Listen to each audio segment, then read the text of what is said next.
Alright, we've got some bread from the bin. So much bread is thrown out all over the world. It is insane. It's still fine. It's not even stale yet. It's crazy how much food goes in the bin. So if you want to save money, get your food from the bin and some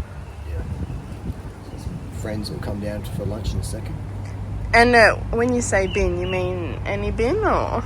Yeah, I mean, like I've done a lot of getting. Are you talking like dumpster diving? Dumpster diving, street bins. The amount of I live in a very, very affluent, wealthy suburb, and the amount of stuff that gets thrown out every single week.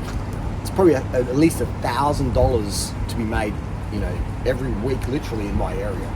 The furniture gets out, cans of bottles, shoes, clothing. Wow, there's so many birds. I love it. Yeah, this is a native Australian pigeon. It's an invisible species. It's actually you can't see it, but you watch carefully. The bread is moving. So yeah.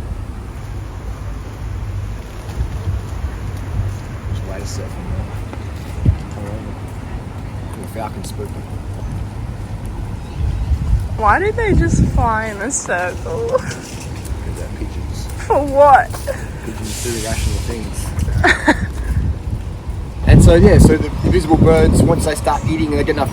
Once their blood sugar starts to come up, then you can start to see the birds. They're no longer invisible. So it's quite interesting. It's an adaptation to avoid predation from the peregrine falcons, which are not a common bird in South Australia, but I have seen a few, especially up at Moriata Gorge National Park. You see a few peregrines flying around there. Peregrine falcon being the main predator of the Australian rock dove pigeon.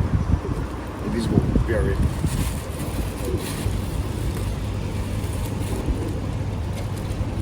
There's some zoom-ins on them.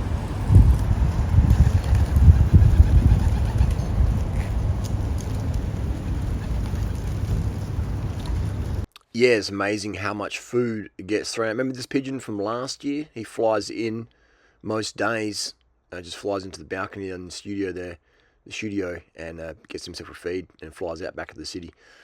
Just testing the smoothness of I'm actually jogging with holding the iPhone 14 Pro in my hand. And this is just a built-in stabilization. It's pretty amazing. So it's got Natasha to jog across the road, and I'm jogging behind. And it's almost gimbal quality, isn't it? It's amazing the tech we have now for YouTubers in 2014. There's no more bouncy cameras as much. It's very, very amazing. Very amazing.